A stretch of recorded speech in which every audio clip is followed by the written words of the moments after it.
तुम्हें मालूम है, तुम्हें मौत की सजा सुनाई जा चुकी है, लेडी अफसर ने शांत लहजे में कहा। मैं सिर्फ यह बताने आई हूं। अगर तुम्हारी कोई आखिरी ख्वाहिश हो तो मुझे बता दो, मैं कोशिश करूंगी कि वह पूरी हो सके। कैदी ने पूछा, अगर मैं कुछ मांगूं तो क्या आप उसे जरूर पूरा करेंगी? अफसर ने जवाब दिया, जो कानून और इंसानियत के दायरे में होगा उसकी पूरी कोशिश की जाएगी। बताओ, तुम्हारी आखिरी ख्वाहिश क्या है? पहले उसने एक ऐसी बात कह दी जो बिल्कुल ठीक नहीं थी। अफसर ने तुरंत सख्ती से कहा, यह मुमकिन नहीं है, ऐसी बात ना सही है, ना मंजूर। कैदी ने जिद की, आपने तो कहा था कि मेरी आखिरी ख्वाहिश पूछेंगी। अफसर ने साफ कहा, हर ख्वाहिश मानी नहीं जा सकती, कुछ हदें होती हैं जिन्हें पार नहीं किया जाता। थोड़ी देर बाद कैदी को अपनी गलती का एहसास हुआ। उसने सिर झुकाकर कहा, ठीक है, मेरी ख्वाहिश बस इतनी है कि मैं अपने गुनाह के लिए माफी मांग सकूं और अपने घर वालों को आखिरी सलाम भेज दूं। अफसर ने नरमी से कहा, यह ख्वाहिश इंसानियत के मुताबिक है, मैं इसकी कोशिश करूंगी। इस एक घटना से पूरी जेल में हलचल मच गई थी। लोग सोचने लगे थे कि आखिर किसी इंसान की आखिरी ख्वाहिश क्या हो सकती है और उसे कहां तक पूरा किया जा सकता है। कहानी यहीं से आगे बढ़ती है। मेरा नाम प्रीति सिंह है। मैं 40 साल की लेडी इंस्पेक्टर हूं। मेरी जिंदगी का बड़ा हिस्सा इसी तरह के मुश्किल फैसलों और इंसानी जज्बातों को समझने में गुजरा है। अदालतों, थानों और इन जेल की दीवारों के बीच ही मेरी जिंदगी गुजरी है। मैंने न जाने कितने चेहरे देखे हैं, कुछ नरम, कुछ सख्त, कुछ मासूम से और कुछ बिल्कुल पत्थर जैसे। लेकिन कैदी नंबर 917 राहुल मुझे किसी और ही सोच में डाल गया। वह आम मुजरिम जैसा नहीं लगता था। उसकी आंखों में गहरी उदासी थी और चेहरे पर अजीब सा सुकून, जैसे सब कुछ समझकर भी चुप बैठा हो। राहुल की उम्र सिर्फ 19 साल थी। ये बात मेरे दिल को चुभती थी कि जिस लड़के ने अभी दुनिया को ठीक से देखा भी नहीं, उसे इतनी जल्दी दुनिया से रुखसत होना है। वह बहुत कम बोलता था, लगता था जैसे अल्फाज उसके पास है, मगर वह कहना ही नहीं चाहता। कई बार जी चाहता कि पूछूं, राहुल, ऐसा क्या हुआ कि तुम यहां तक आ गए? लेकिन उसके चेहरे की मायूसी मेरे होंठों को रोक देती। पुलिस की नौकरी ने मुझे सख्त बना दिया था, मगर राहुल के सामने दिल में एक नरमी सी जाग उठती। मुझे मालूम था कि कैदियों से निजी रिश्ता रखना मना है, कानून इसकी इजाजत नहीं देता। फिर भी अंदर कहीं एक सवाल बार बार उठता रहता, क्या यह लड़का सच में कसूरवार है या हालात का शिकार? इन्हीं सोचों के बीच आज मुझे एक खास हुक्म मिला। एक ऐसा हुक्म जो राहुल की आखिरी इच्छा से जुड़ा था और आने वाले दिनों में पूरी जेल का माहौल बदलने वाला था। 2 दिन बाद कैदी नंबर 917 को मौत की सजा दी जानी थी। उससे पहले उसे अपनी माँ बाप से आखिरी बार मिलने की इजाजत मिली। ये खबर सुनते ही मेरे दिल में बेचैनी फैल गई। जेल में सख्ती आम बात है, मगर आज फिजा में उदासी और डर दोनों घुले हुए थे। मैं जानती थी कि हर ऐसे कैदी को अपनी आखिरी ख्वाहिश बताने का हक होता है, चाहे कोई खास खाना हो, किसी से मुलाकात हो या कोई और जायज फरमाइश। लेकिन मुझे क्या पता था कि राहुल की आने वाली बात इतनी अलग होगी कि पूरी जेल को हिलाकर रख देगी। राहुल वर्मा, दुबला पतला मगर हौसले वाला लड़का, जब अपनी मां से मिलने आया तो उसकी आंखों में सिर्फ एक ही सवाल था कि अब आगे क्या होने वाला है। जब मैं उनसे मिली तो मंजर दिल को हिला देने वाला था। वह औरत अपने बेटे को सीने से लगाए फूट फूट कर रो रही थी। बार बार कह रही थी, बेटा, खुदा तुझे जरूर बचाएगा, तू बेगुनाह है। उसकी उम्मीद ने मुझे अंदर तक झकझोर दिया। सजा सुनाई जा चुकी थी, फिर भी वह किसी करिश्मे का इंतजार कर रही थी। उसी दिन मुझे राहुल से उसकी आखिरी इच्छा पूछने का हुक्म मिला। मैंने सोचा शायद वह घर वालों के साथ थोड़ा वक्त मांगेगा या कोई सादा सी फरमाइश करेगा। लेकिन जब मैं उसके सामने गई तो उसके चेहरे पर अजीब सा इत्मीनान था। मैंने नरमी से पूछा, राहुल, अगर तुम्हारी कोई आखिरी इच्छा हो तो बताओ, हम पूरी कोशिश करेंगे उसे पूरा करने की। उसने मेरी तरफ देखा, एक पल चुप रहा, फिर बोला, मेरी एक इच्छा है, मगर वादा कीजिए कि आप इसे पूरा करने की कोशिश करेंगे। मैंने कहा, यह तुम्हारा हक है, हम हर मुमकिन कोशिश करेंगे। मुझे लगा शायद वह किसी से मिलना चाहता है, मगर जब हम उसे एसपी साहब के पास ले गए और उन्होंने प्यार से पूछा, बेटा तुम्हारी आखिरी इच्छा क्या है, तो राहुल के अल्फाज सुनकर पूरा कमरा सन्न रह गया। राहुल बोला, मैं जिंदगी में पहली और आखिरी बार शादी करना चाहता हूं, अपनी बीवी के साथ एक रात गुजारना चाहता हूं। ये सुनते ही कमरे में खामोशी छा गई। मैं, एसपी साहब और बाकी अफसर हैरानी से एक दूसरे का चेहरा देखने लगे। कुछ लम्हों बाद एसपी साहब ने गंभीर आवाज में कहा, बेटा शादी तो करवाई जा सकती है, लेकिन जरा सोचो, कौन लड़की तुमसे शादी करेगी जब सब जानते हैं कि 2 दिन बाद तुम्हें सजा दी जानी है। ना तुम्हारे पास दौलत है, ना कोई सहारा। कोई अपनी जिंदगी सिर्फ एक दिन की दुल्हन बनने के लिए क्यों दांव पर लगाएगी। राहुल सब कुछ खामोशी से सुनता रहा। चेहरे पर वही अजीब सा सुकून था। फिर उसने धीरे से कहा, सर मैं अपनी बात पर कायम हूं, मेरी आखिरी इच्छा यही है। एसपी साहब ने हल्के गुस्से में कहा, कोई और इच्छा मांग लो बेटा, कुछ और। खाने की फरमाइश हो, किसी से मुलाकात हो, या कहीं जाने की इजाजत, सब मुमकिन था, मगर शादी ये मुमकिन नहीं लग रही थी। राहुल ने धीरे से कहा, सर आप फिक्र मत कीजिए, मेरी शादी अपने आप हो जाएगी। आप बस इतना कीजिए कि मंदिर से ऐलान करवा दें, कह दें कि कैदी राहुल वर्मा अपनी आखिरी ख्वाहिश के तौर पर एक दिन के लिए शादी करना चाहता है किसी ऐसी औरत से जो अपनी मर्जी से उसकी दुल्हन बने। उसकी बात सुनकर मैं बेख्तियार चौंक गई। पूरे कमरे में खामोशी छा गई। सबके चेहरे पर हैरत थी। कौन कैदी ऐसी अजीब शर्त रख सकता है। राहुल ने हमारी चुप्पी तोड़ते हुए कहा, अगर कोई औरत राजी हो जाए तो उसे मत रोकिएगा, और अगर कोई ना आए तो मैं कोई और इच्छा नहीं मांगूंगा, फिर चाहे सजा फौरन ही क्यों न दी जाए। उसकी आंखों में ऐसी सच्चाई थी कि कोई भी उसे मना नहीं कर पाया। एसपी साहब ने हल्का सा कंधे उचकाकर कहा, ठीक है, ऐलान करवा देते हैं, लेकिन हमें पूरा यकीन है कोई औरत नहीं आएगी। भला ऐसी शर्त पर कौन शादी करेगा। उसी शाम जेल के पास वाले मंदिर से ऐलान गूंज उठा, कैदी नंबर 970 राहुल वर्मा अपनी आखिरी इच्छा के तौर पर एक दिन के लिए शादी करना चाहता है। अगर कोई औरत अपनी मर्जी से राजी हो तो जेल इंतजामिया से राब्ता करे। ये खबर पूरे लखनऊ में फैल गई, लेकिन हम सबको यकीन था कि कोई आगे नहीं आएगा। राहुल एक गरीब घर से था, न शोहरत न हैसियत। ऐसे में कौन उसे दुल्हन के तौर पर कबूल करता। हमें तो ये सब बस एक औपचारिकता लग रही थी। मगर ऐलान के सिर्फ 1 घंटे बाद एक सिपाही हांफता हुआ मेरे ऑफिस में आया। बोला, मैडम, जेल के दरवाजे पर एक लड़की दुल्हन के लिबास में खड़ी है और उसके साथ एक पंडित जी भी हैं। ये सुनते ही मैं और एसपी साहब दोनों हैरान रह गए। हम फौरन बाहर निकले। सामने करीब 17-18 साल की एक नाजुक सी लड़की खड़ी थी, लाल जोड़े में सजी हुई, चेहरे पर अजीब सा सुकून और पक्का इरादा। उसके साथ एक बुजुर्ग पंडित जी भी थे। वे दोनों बाहर खड़े थे। पंडित जी के हाथ में शादी का रजिस्टर था। एसपी साहब ने सख्त आवाज में पूछा, पंडित जी, ये सब क्या है? ये लड़की कौन है? पंडित जी ने अदब से जवाब दिया, साहब, ये लड़की खुद मेरे पास आई थी। इसने कहा कि ये राहुल वर्मा से शादी करना चाहती है। मैंने बहुत समझाया, बेटी, वो मौत की सजा का कैदी है, तुम अपनी जिंदगी क्यों दांव पर लगा रही हो? लेकिन ये नहीं मानी। कहने लगी, ये मेरा फैसला है, मैं उससे सच्ची मोहब्बत करती हूं। उसकी बात सुनकर मेरे बदन में झुरझुरी सी दौड़ गई। पूरे जेल परिसर में सन्नाटा छा गया।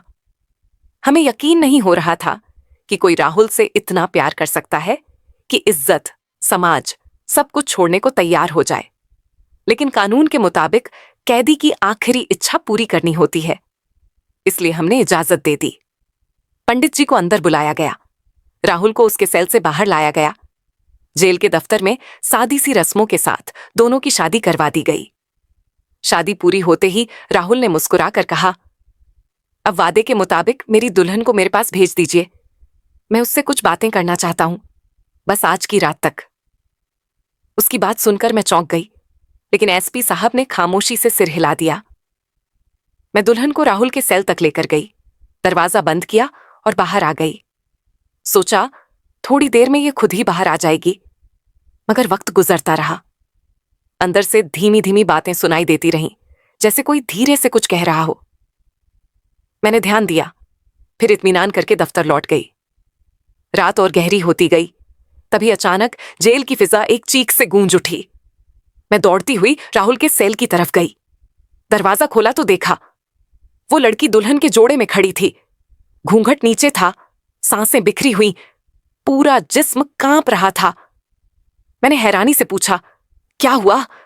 तुम तो अपनी मर्जी से शादी करके आई थी, अब ऐसा क्या हो गया? वो लड़खड़ाती आवाज में बोली, मुझे यहां से निकालो, मैं यहां नहीं रहना चाहती। मैंने हल्के तंज में कहा, क्यों? अब मोहब्बत का जोश ठंडा पड़ गया या अंजाम का डर सताने लगा? लेकिन वो कुछ नहीं बोली।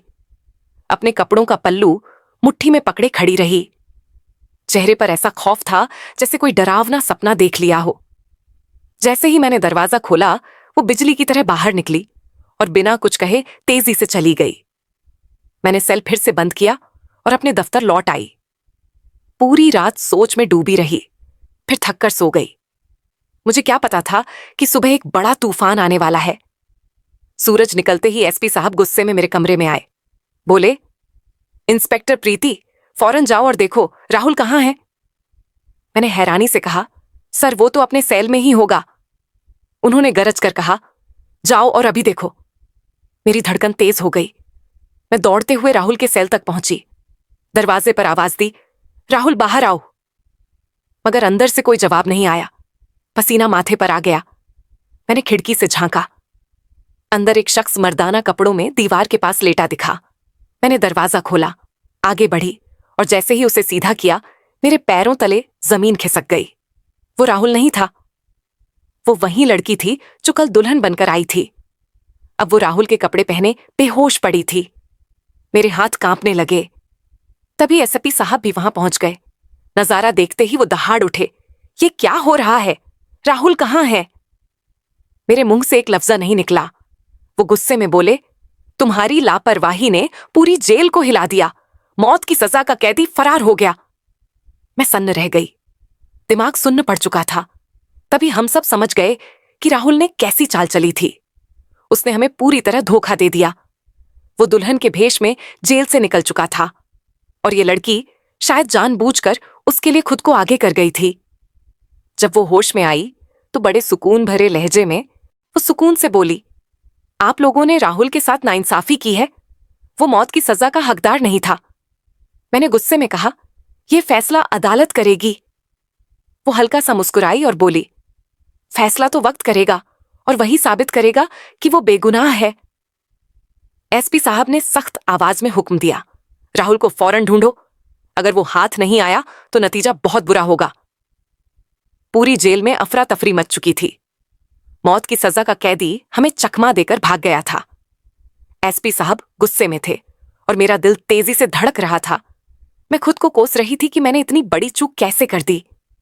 मैंने ऐसे शख्स पर भरोसा कर लिया जिसने हमें धोखा दे दिया। अब एक ही रास्ता बचा था, इस लड़की से पूरा सच निकलवाना। राहुल तो कई घंटे पहले फरार हो चुका था। मैंने सख्त लहजे में कहा, देखो अब तुमसे सवाल होंगे।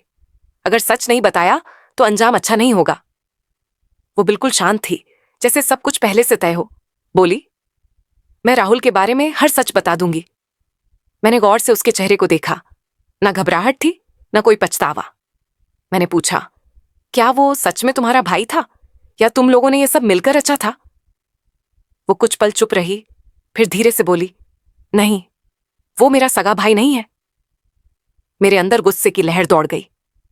तो फिर ये सब क्यों किया? तुमने उससे शादी क्यों की? तुम दोनों ने पूरी जेल को बेवकूफ बनाया। राहुल फरार हो गया है, मगर याद रखना, हम उसे ढूंढ ही निकालेंगे। वो मेरी आंखों में देखकर बोली, आप गलत समझ रही हैं। वो भागा नहीं है, वो वापस आएगा। मैं चौंक गई। तुम्हें इतना यकीन कैसे है? वो पूरे भरोसे से बोली, क्योंकि वो जानता है कहां जाना है और कब लौटना है। अब वो मेरा शौहर है, वो मुझे छोड़कर नहीं जाएगा। उसके लहजे में ऐसा यकीन था कि एक पल के लिए मेरा दिल भी हिल गया। मैंने फिर सख्ती से पूछा, तुम्हें इतना भरोसा क्यों है? वो बोली, अगर आप मेरी पूरी कहानी सुनेंगी तो शायद आपका नजरिया बदल जाए। वो बोली, जब मेरी पूरी बात सुनोगी तो तुम्हें खुद समझ आ जाएगा कि असली गुनहगार कौन है और राहुल ने ऐसा क्यों किया। मैं खामोश रही। वो लड़की अब भी अपने फैसले पर अड़ी हुई थी, जैसे दिल में कोई बड़ी सच्चाई छुपाए बैठी हो। फिर उसने धीमी आवाज में कहा, मेरा नाम प्रिया है। राहुल से मेरी बड़ी बहन की सगाई हुई थी। प्रिया ने अपनी कहानी शुरू की। बोली, राहुल बचपन से ही बहादुर और निडर था। कभी किसी से डरकर पीछे हटते मैंने उसे नहीं देखा। वो मेरे पिता के चचेरे भाई का बेटा था, यानी रिश्ते में हमारा अपना ही था। पापा उसे बहुत चाहते थे। जब बहन की सगाई उससे हुई तो वो हमारे घर का हिस्सा बन गया। मैं चुपचाप उसकी बातें सुन रही थी। उसकी आवाज में दर्द भी था और गर्व भी। प्रिया बोली, हमारा गांव मुरादाबाद छोटा सा था, लेकिन वहां का माहौल कुछ ठीक नहीं था। एक रात राहुल हमारे घर आया।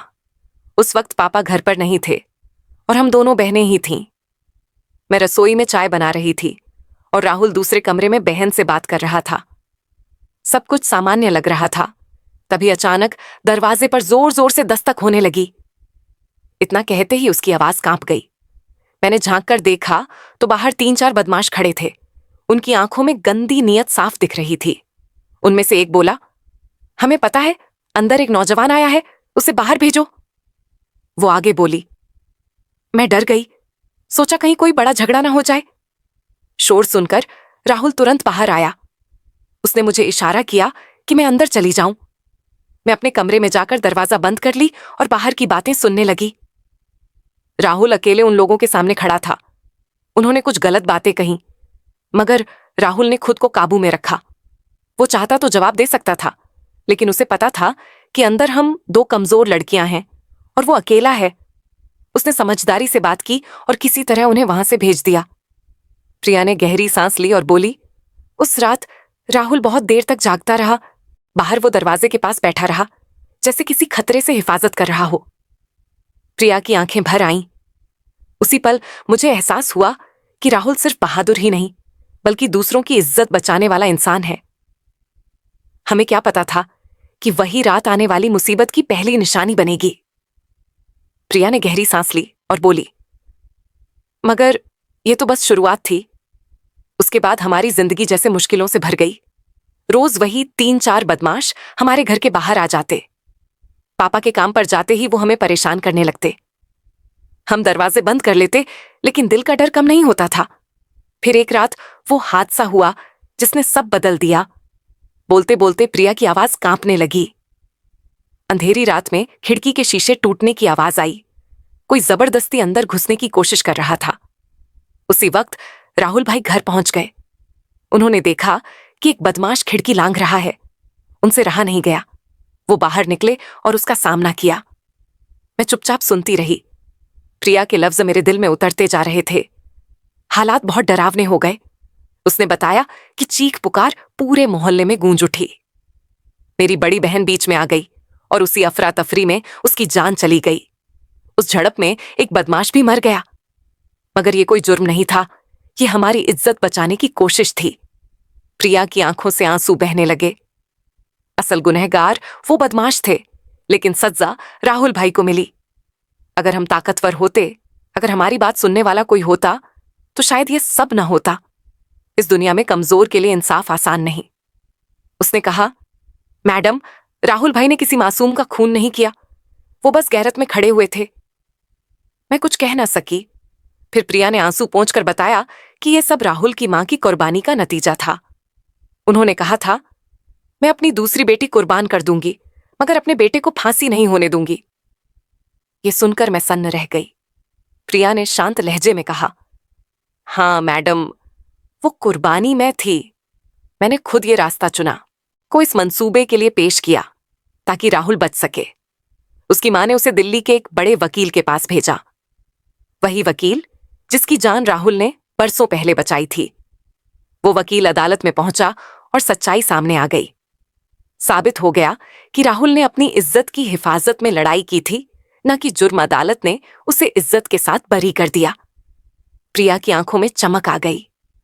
राहुल को मौत की सजा नहीं हुई, वो रिहा हो गया। मैं देर तक खामोश बैठी रही।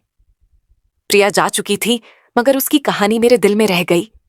मैंने खिड़की से बाहर देखा। आसमान पर हल्की सुबह की रोशनी फैल रही थी। मैंने दिल में सोचा, कुछ कहानियां वक्त के साथ मिट नहीं सकती, वह हमेशा दिल के किसी कोने में जिंदा रहती है।